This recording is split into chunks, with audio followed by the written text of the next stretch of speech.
വൈകുന്നേരം ഞാൻ കുളിച്ചിട്ട് വന്നപ്പോഴും രാവിലെ തുടങ്ങിയ മഴ ദേണ്ട അർമ്മതിച്ച് പെയ്തുകൊണ്ടിരിക്കുവാണേ. ഈ മഴ ഇനിയും അവസാനം കാണാതെ നിന്നാ മിക്കവാറും റബ്ബർ വെട്ടുകാരായ ഞങ്ങളുടെ കാര്യത്തിലൊരു തീരുമാനമാവും. തണുത്ത് വിറച്ച് വീടിനുള്ളിലേക്ക് കയറിയപ്പോ ദേണ്ട അമ്മ കുളു മണാലിയിലെ മഞ്ഞ് മൊത്തം വെട്ടിക്കോരി കളഞ്ഞോണ്ടിരിക്കുന്നു.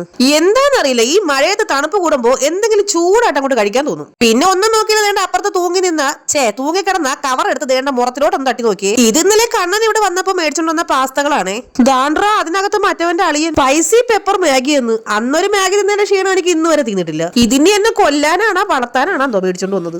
എന്തെങ്കിലും പാക്കറ്റ് ഫുഡ് കിട്ടുമ്പോ അതിന്റെ പുറകിൽ എഴുതിക്കുന്ന സാധനം വായിച്ചു നോക്കില്ലെങ്കിൽ എന്താണെന്നറിയില്ല, ഒരു മനസ്സമാനക്കേടാണ്. മലയാളികൾ കഴിക്കാൻ മേടിക്കുന്ന സാധനത്തിന്റെ പുറകിൽ വേണ്ട മുതുക്ക് ഇംഗ്ലീഷ് എഴുതി വെച്ചിരിക്കുന്നു. വായിച്ചിട്ട് എനിക്ക് പ്രത്യേകിച്ച് ഒന്നും മനസ്സിലായില്ലെങ്കിലും എല്ലാം മനസ്സിലായതുപോലെ അങ്ങ് ഇരിക്കാം. സാധാരണ ഞാൻ എന്തുണ്ടാക്കിയാലും വെള്ളം കൂടാറുണ്ട്. ഇന്ന് അതുകൊണ്ട് അളന്നിട്ട് വെള്ളം എടുക്കാന്ന് വിചാരിച്ചേ.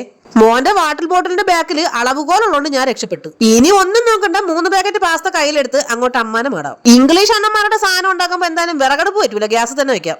3 മാങ്ങാണ്ടി പാസ്ത ഉണ്ടാക്കാൻ ഇതിനും മാത്രം വലിയ പാത്രം വേണോന്ന് അമ്മ. ആദ്യം കവർ പൊട്ടിച്ച് പാസ്തകളെല്ലാം വേണ്ട ഒരു പാത്രത്തിലാക്കി വെക്കാം. ആഹാ, പ്ലംബിങ്ങിന്റെ പണി കഴിഞ്ഞെടുത്ത് കിടക്കുന്ന പൈപ്പുകൾ പോലെ ഉണ്ട് കാണാൻ. തിളച്ചു മറിയുന്ന വെള്ളത്തിലേക്ക് പാസ്ത എടുത്തിട്ടപ്പോഴേ എനിക്ക് മനസ്സിലായി സംഗതി കയ്യിൽ നിന്ന് പോയെന്ന്. എന്റെ ദൈവമേ, ഇതിപ്പോ വെള്ളത്തിനകത്തുനിന്ന് പാസ്തകളെ മുങ്ങിത്തപ്പി എടുക്കേണ്ടി വരുമോ എന്തോ ഞാൻ. ഈ മാഗിയും പാസ്തയൊക്കെ അടുത്ത ജന്മത്തിൽ വെള്ളം കിട്ടാതെ മരിച്ചു പോട്ട് പണ്ടാരം. പാക്കറ്റ് പൊട്ടിച്ച് മസാല എടുത്ത് കട്ടിയപ്പോ നേണ്ട പച്ച കളറിൽ ഏണ്ടാകെ കിടക്കുന്നു. ഇനി വല്ല പുൽച്ചാടിയാണോ എന്താ? പുൽച്ചാടി എങ്ങനെ ആണെങ്കിൽ 2 ഇളക്ക് കൂടുതൽ ഇളക്കാം, എന്തായാലും മുങ്ങിച്ചാവട്ട്. ദൈവമേ, പാസ്ത ഉണ്ടാക്കി വന്നപ്പോ ദേണ്ട കടലക്കറിയായിട്ട് കിടക്കുന്നു.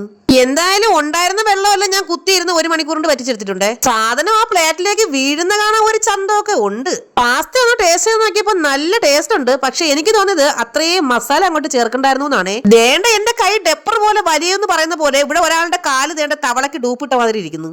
അമ്മ ഒരു സ്പൂൺ എടുത്ത് കഴിച്ചു നോക്കിയിട്ട് പറയണം അമ്മയുടെ മഞ്ഞപ്പൊടി മൊത്തം തീർത്താന്ന്. അതിന് ഞാനെപ്പോഴാണ് മഞ്ഞപ്പൊടി എടുത്തത്? ചാനൽ ഒന്ന് സബ്സ്ക്രൈബ് ചെയ്തേക്കണേ. ടാറ്റാ.